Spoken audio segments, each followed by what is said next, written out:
ఒక ముఖ్యమైన విషయము, 2 రాష్ట్రాల్లో కూడా శాసనసభ సీట్లు పెంచాలనే విషయం కూడా సెక్షన్ 26లో చాలా స్పష్టంగా ఉంది. తెలంగాణ రాష్ట్రానికి ఎన్ని సీట్లు పెంచాలి, మరి అదేవిధంగా ఆంధ్రప్రదేశ్ రాష్ట్రానికి ఇప్పుడు 175 ఆంధ్రప్రదేశ్లో శాసనసభ సీట్లున్నాయి, దాన్ని 225గా పెంచాలని చెప్పి 119 ఉన్నటువంటి స్థానాల్ని 153కి తెలంగాణలో పెంచాలని చెప్పేటువంటి మరి ఆ ప్రొవిజన్ సెక్షన్ 26లో డీలిమిటేషన్ ఆఫ్ కాన్స్టిట్యున్సీస్ అనేటువంటి దాంట్లో సవివరంగా వివరించబడ్డది. దురదృష్టవశాత్తు ఈ చట్టం తయారు చేసేటప్పుడు ఒక subject to the provisions contained in article 170 of the constitution అనేది ఒక వర్బాటం ఒక ఉండడం వల్ల మరి ఆర్టికల్ 170 ఏం చెప్తుందంటే 2026 తర్వాత మొదటి సెన్సస్ తర్వాత వచ్చేటువంటి దాని ప్రకారంగా చేయాలని చెప్పింది. కాబట్టి మేము చెయ్యలేమని చెప్పి కేంద్ర ప్రభుత్వం చెప్పింది. ఆ సందర్భంలో మేము చాలా సార్లు మోడీ గారిని కలవడం జరిగింది, అదేవిధంగా లా మినిస్టర్ని కలవడం జరిగింది. ముఖ్యంగా దీంట్లో మరి ఆనాటి ముఖ్యమంత్రి కేసీఆర్ గారి చొరవతో మరి నేను ప్రత్యేకంగా తిరుగుతూ కేశవరావు గారు, నేను, వెంకయ్య నాయుడు గారు ఆ రోజు మరి మంత్రిగా ఉండే కేంద్ర కేబినెట్ లో వారు, ఈ లెజిస్లేటివ్ సెక్రటరీస్ వాళ్ళందరూ పిలుచుకొని మాట్లాడితే ఒక సింపుల్ అమెండ్మెంట్ ఈ చట్టానికి చేసి నాట్ ది స్టాండింగ్ అనేటువంటి ఒక పదాన్ని చూపిస్తే, అది డిలీట్ చేసి చూపిస్తే ఇది సరిపోతుంది చేయొచ్చు అని చెప్పి ఒక అభిప్రాయం వచ్చినప్పుడు కూడా మోడీ గారు దాటేశారు. మరి అదే వాళ్ళకు సానుకూలంగా ఉన్నటువంటి జమ్మూ కాశ్మీర్ లో సీట్లు పెంచాలనే అవసరం వచ్చినప్పుడు మేము ఏదైతే ప్రతిపాదన చేశామో నాట్ ది స్టాండింగ్ అనే పదాన్ని పొందపరచాలనేది అదే పొందపరుస్తూ మరి ఆర్టికల్ 317 రద్దు చేసినప్పుడు చట్టం తీసుకొచ్చి ఇలా జమ్మూ కాశ్మీర్ లో మరి సీట్లు పెంచుకున్నారు. అంటే బీజేపీ ప్రభుత్వానికి వాళ్ళకు ఇష్టం ఉన్న దగ్గర చేసుకున్నారు, మరి తెలంగాణ రాష్ట్రానికి ఆంధ్రప్రదేశ్ రాష్ట్రానికి పెంచడం ఇష్టం లేదు కాబట్టి వారు పెంచలేదు. ఇది 10 సంవత్సరాలు. ఇది చరిత్ర చెప్తున్నా. ఇంకా అస్సలు విషయానికి వస్తా, చాలా ముఖ్యమైనటువంటి విషయం ఇది. ఈరోజు తెలంగాణ శాసన మండలి ఉన్నది, లెజిస్లేటివ్ కౌన్సిల్. చట్టం అంటే రాజ్యాంగం ఏం చెప్తుందంటే ఆర్టికల్ 169, 170 ఏం చెప్తుందంటే 40 సీట్ల కంటే తక్కువ ఉండకూడదు లెజిస్లేటివ్ కౌన్సిల్. అదేవిధంగా శాసనసభ సీట్లలో 1/3 ఉండాలని చెప్తుంది. ఇవాళ 119 అసెంబ్లీ సీట్లు ఉన్నాయి తెలంగాణలో. 1/3 అంటే ఎంత? 40 కంటే తక్కువ, 39. మరి 40 ఉండాలి, లేవు. కాబట్టి ఇవాళ ఉనికికే ప్రమాదం వచ్చింది. దేనికి? శాసన మండలికి. ఇది ఎందుకు వచ్చింది? మరి పెట్టినప్పుడు ఎట్లా పెట్టలేదు అంటే అప్పుడు ఆంగ్లో ఇండియన్ ఎమ్మెల్యే ఉండే, 120 మంది ఎమ్మెల్యేలు ఉండే తెలంగాణ శాసనసభలు. ఎంతమంది ఉండే? 120 వరకు ఉండే. ఎప్పటి వరకు?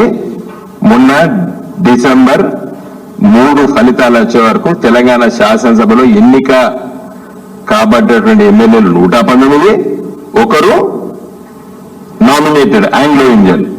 మొత్తం ఎంత? 120 ఉండే. 120లో 1/3 ఎంత? 40. కాబట్టి 40 మినిమం కాబట్టి మనం దాంట్లో వచ్చినాము. కాబట్టి శాసన మండలి మనకి ఏర్పడ్డది. ఈ మధ్య కాలంలో మోడీ గారి ప్రభుత్వము ఆంగ్లో ఇండియన్ ఎంపీలు లోక్సభలో 2ని, ప్రతి రాష్ట్రంలో ఉన్నటువంటి శాసన సభ నామినేటెడ్ ఆంగ్లో ఇండియన్ దాన్ని రాజ్యాంగ సవరణ 105 ప్రకారంగా 104 దాని ప్రకారంగా తీసేసారు. 104th అమెండ్మెంట్ ప్రకారంగా తీసేశారు. కాబట్టి ఇలా తెలంగాణ శాసనసభకి ఏమైపోయారు? 119 ఏళ్ళు. మొన్న డిసెంబర్ 3 వరకు తెలంగాణ శాసనసభ సంఖ్య ఎంత ఉండే? 120 ఉండే. కాబట్టి శాసన మండలి రాజ్యాంగం ప్రకారంగా కరెక్ట్. ఇప్పుడు ఉనికికే ప్రమాదం వచ్చింది. ఎవరైనా కేసు వేస్తే అసలు రద్దయిపోతుంది శాసన మండలి. రాజ్యాంగం ప్రకారంగా లేదు ఇవాళ తెలంగాణ శాసన మండలి. దానికి ఉనికికే ప్రమాదం వచ్చేసింది. ఎందుకంటే రాజ్యాంగంలో ఏం చెప్తుంది, ఆర్టికల్ 169, 170, 171 లో ఏం చెప్తారంటే 40 మంది కంటే తక్కువ ఉండొద్దు శాసన మండలి. శాసన సభ్యులు 1/3 ఉండాలి. మరి తెలంగాణ శాసనసభలో 119 మాత్రమే ఉన్నారు. 1/3 అంటే 40 కంటే తక్కువ మంది ఉన్నారు. కాబట్టి ఇది కాన్స్టిట్యూషనల్ గా పెద్ద సమస్య వచ్చింది ఇలా శాసన మండలికి. దాని మనుగడకి దాని ఉనికికి ప్రమాదం వచ్చింది. అది ఉంటుందా పోతుందా శాసన మండలి అనేటువంటి ప్రశ్న. ఇప్పుడు కాన్స్టిట్యూషన్ లో యాజ్ పర్ కాన్స్టిట్యూషన్ దానికి ఆ స్ట్రెంత్ లేదు. సో ఈ సందర్భం లోపల నేను అడిగేది ఏంటంటే రేవంత్ రెడ్డి గారు ఈ దీనిలో చాలా సమస్యలు రేపు మీరు మాట్లాడతారు. మరి ఈ ఉనికికే ప్రమాదం వచ్చింది కాబట్టి మనకు ఈ section 26 of the AP state reorganisation act లో మనకు 153 సీట్లు పెంచుకునే అవకాశం ఉన్నది. కాబట్టి రేపు చంద్రబాబు నాయుడు ఇప్పుడు చక్రం తిప్పుతాడు ఢిల్లీలో. ఇదివరకంటే మోడీ లేకపోయాయి మనకి. ఇంకా 2 తెలుగు ప్రజలకు ఇవాళ మంచి అవకాశం వచ్చింది. మనకు శాసనసభ ఆడ చంద్రబాబు నాయుడు గారు ఇప్పుడు ముఖ్యమంత్రి గారు 175 నుండి 220 చేసుకోవచ్చు. మనము 119 నుండి 153 చేసుకోవచ్చు. చేసుకోకపోతే నీ ఎమ్మెల్సీ మొత్తం రద్దయిపోతుంది. శాసన మండలికే ఉనికికే ప్రమాదం వచ్చింది. అలా ఇది ఎప్పుడు వచ్చింది? మొన్న ఎన్నికలయ్యేంత వరకు 120 మంది ఉండే. కేసీఆర్ గారు ముఖ్యమంత్రి ఉన్నంత కాలం 120 మంది శాసనసభ్యులు ఉండే. ఆ కాన్స్టిట్యూషనల్ అమెండ్మెంట్ ఏదైతే చేసిండ్రో ఆ కాన్స్టిట్యూషనల్ అమెండ్మెంట్ లో ఏం చెప్పిందంటే ఆ ఎమ్మెల్సీ ఏదైతే నామినేటెడ్ ఎమ్మెల్సీలు ఆంగ్లో ఇండియన్స్ ఉన్నారో వాళ్ళ టర్మ్ అయ్యే వరకు ఉండొచ్చు అని అన్నారు. లోక్సభలో కూడా 2 ఉండేది, ఏది ఆంగ్లో ఇండియన్స్, వాళ్ళు కూడా వాళ్ళ టర్మ్ అయిపోయే వరకు ఉండొచ్చు. అంటే మొన్న పార్లమెంటు ఉన్నంత వరకు ఉన్నారు, వాళ్ళ పని కథం అయిపోయింది. మన ఎమ్మెల్యేలు కూడా ఆ పాపం ఆయన ఎవరు ఉండే ఒక అతను స్టీఫెన్ గారు, వారిది కూడా మొన్న టర్మ్ అయిపోయింది, పోయేసరికి అయిపోయింది. మళ్ళీ ఇప్పుడు రేవంత్ రెడ్డి గారు నామినేట్ చేయడానికి వీల్లేదు, ఆంగ్లో ఇండియన్ చేయమని చేయడానికి వీల్లేదు. ఎందుకంటే కాన్స్టిట్యూషన్ అమెండ్మెంట్ అయిపోయింది. No more Anglo Indians in the state legislatures and also in the Lok Sabha by nomination. Of course ఇక్కడ పోటీ చేసి గెలిస్తే గెలవచ్చు, తప్పేం లేదు. కాబట్టి ఇంత పెద్ద ప్రమాదం వచ్చేసింది. పొంచిందని కూడా అంటే నేను ఏ శాసన మండలికి.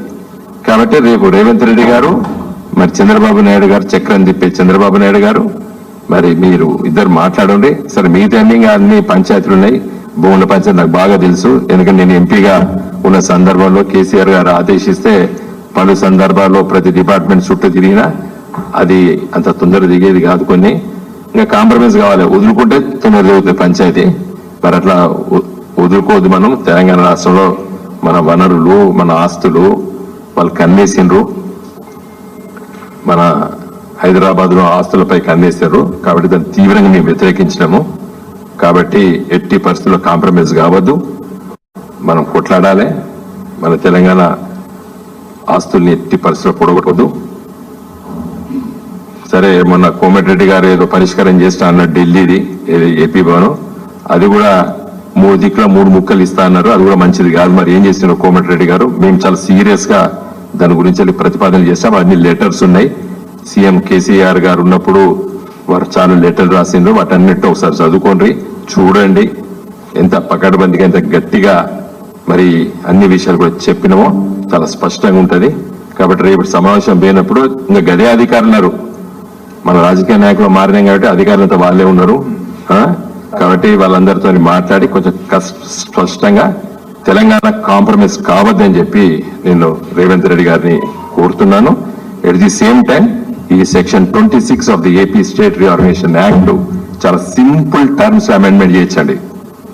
ఇది వెంకయ్య నాయుడు గారు, కేశవరావు గారు, నేను, కేసీఆర్ గారు సూచన చేస్తే కూర్చొని గంటల తరబడి రోజుల తరబడి చర్చించడము. It's very simple amendment. Jammu Kashmir లో చేసుకున్నారు వాళ్ళు, బీజేపీలో కావాలని అక్కడ చేసుకొని వాళ్ళు సీట్లు పెంచుకున్నారు. సుప్రీంకోర్టులో కేసు కూడా నడిచింది. అప్పుడు ఇది కూడా చెప్తే మరి మీరు రాష్ట్ర ప్రభుత్వం దాంట్లో లేదు కదా అని చెప్పేసి అప్పుడు వాళ్ళు వినలేదు. ఏదేమైనప్పుడు కూడా మంచి అవకాశం ఉంది ఇప్పుడు. కాబట్టి దయచేసి నా రిక్వెస్ట్ ఏంటంటే 2 రాష్ట్రాల ముఖ్యమంత్రులు మనము ఈ లెజిస్లేటివ్ కౌన్సిల్ కాపాడుకోవాలి. కాబట్టి దయచేసి రేపు మీరు ఇది కూడా మీ ఎజెండాలో భాగంగా ఉండాలని చెప్పి నేను కోరుతూ సెలవు తీసుకుంటున్నా. మా మిత్రులు